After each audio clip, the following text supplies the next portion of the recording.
Hey, Sacco, you want to kill somebody today? Yeah, Vanzetti.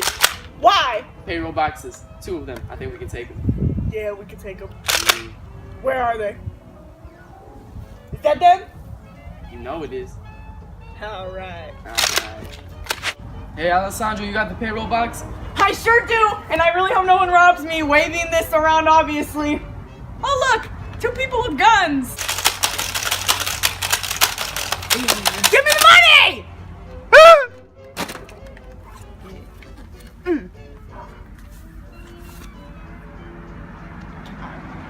I mean, I really want to kill. Okay. Okay. Do you want to do it? No, you can go. No. Okay. Hey. Nice. Hey, dude, that was so good! You see how scared they got? And like how you kind of, Yeah. We'll go get some pasta. Hey, dude. What's that?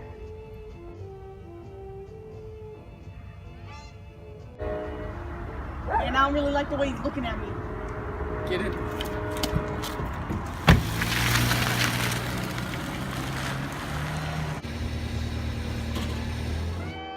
So why don't we begin by getting your name? Oh yeah, it's Todd. I have the farm down on 4th Street. 4th Street. Yeah. Okay. Todd, do you know where you were at the time of this event? Yeah, I was outside of the liquor store, the good one, and the bank. Okay. Yeah. Did you see anything suspicious at that time? I saw 2 people walk in, and they were doing this. I don't know what that was about. They had guns too. That was kind of suspicious, I guess. And I looked at one of them, and they looked at me, and it was this weird, like, we're looking at each other kind of thing. And then they left in a Buick. Buick. Yeah, they fled in a Buick, just like Sped right off. Right yeah. off. Okay. How would you describe these people that fled in a Buick? Oh, definitely Italian. Italian. Yeah, they just gave off one of those vibes. Okay. Yeah. Anything else to describe them? Oh, they had a lot of weird stuff on their Buick. Stuff like? Yeah, they had anarchy written on it, and power to the people. What was the other one? Oh, no government is good. Yeah. Okay, and what did you think of these signs? I mean, I would consider them being anarchists, because, you know, put 2 and 2 together, so. And how would you feel about anarchy in that case then? Well, I mean, personally it don't make much sense to me, because government is kind of what you need to, you know, get the people going. It's kind of like, you know when you farm? You ever farm? No. Yeah, we'll just, yeah. So, you have your horse, which is pulling you. Okay. And if you try to farm without a horse, then you'd be by yourself, and then I can't even think of what would happen to give you an example, because you just don't farm without a horse. So, do you think anarchy is going to have a big impact on this generation? Oh, it definitely has already, yeah. You got kids, you know, running around, and it's scary to think about not having a government, but, yeah, it's definitely got a big, impact. Attention! Attention, jury! Silence in the courtroom. Silence. I'm looking at you. Thank you. This is your judge, Mr. Webster Thayer, and you will be swearing on this Bible. You will put your right hand on the Bible. Right hand. Thank you. You are not allowed to lie in court. It is a federal offense. Federal offense. I'm looking at you when I say that. So, if everybody understands the rules, give your utmost respect to our judge. Sir, the trial may commence. Commence. Thank you. Order. Order in the court. Say the case is Sacco and Vanzetti versus U.S. Supreme Court. Prosecutor Katzman. And defense is led by Moore. Defense, you may present your case first. Good afternoon, ladies and gentlemen of the jury. My name is Moore, and I'm speaking on behalf of the defense.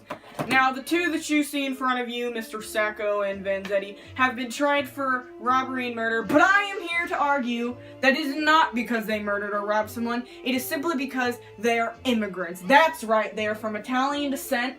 They came here in 1908, one became a shoemaker, one became a fish vendor, and I think that that is solely the reason we are having this trial. Also, it is just a case of miscommunication and false information. For our witness stated that they were Italian looking. Now, don't you think that is interesting that the first thing they say is that they are Italian looking? I think that it is simply because of their immigrant descent. I'm sorry, Defender Moore, but your case needs a little more substance. Hello, I'm the prosecutor Katzman, and I am here to argue that they are correctly being tried for robbery and murder. You see, there is substantial evidence against them. For example, Sacco owned the pistol that killed Fred. Also, they were trying to repair their Buick. And I would like to use your same witness as support in that. They said not only were they Italian looking, but they fled in a Buick and then it was hidden in the woods. And what do you think showed up at the car repair port in the same town that the murder happened? It was the Buick.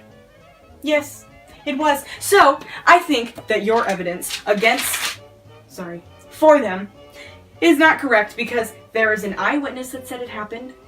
Their car was being repaired at the same spot. And, and Sacco owned the pistol. I think that that is enough evidence to prove that it is not a case of immigration, but it is a case of cold, hard robbery and murder. Thank you. Defense, prosecutor, judge, would you like to hear the opinion of the jury? No, guilty. Okay, Mr. Sacco and Vanzetti, you will be taken into custody. Are you sure you don't want to... Electric chair? What? Did you hear me? Electric chair. Okay, Sacco, Vanzetti, sorry, looks like you are getting your brains fried today. So that will commend our court session. Thank you, everyone.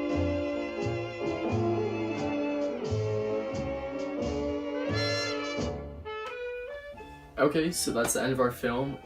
We really couldn't think of a way to fit in why the other two trials didn't epitomize the 1920s, so right here we've sort of come up with a little analysis for you. So the Scrubs trial doesn't epitomize the 1920s because it was a court case about a teacher teaching evolution, and during this time they focused mainly on biblical teachings, and evolution was a topic that wasn't usually discussed, especially in schools, and so blatantly taught. So for Leopold and Loeb, actually the motive was intellectual superiority. These two guys, Leopold and Loeb, wanted to demonstrate how superior they were to the rest of the middle class by killing a 14-year-old in Chicago. And if we're talking about something that epitomizes the 1920s, something characterized by political corruption, a boom, and an economic depression, I'm not sure how that would really fit. And also during this time, a lot of fighting and killing happened at war, so when you come back from that and you have people killing for personal egotistical gain, it didn't really epitomize the 1920s. Okay, so that's our analysis. And that concludes our presentation.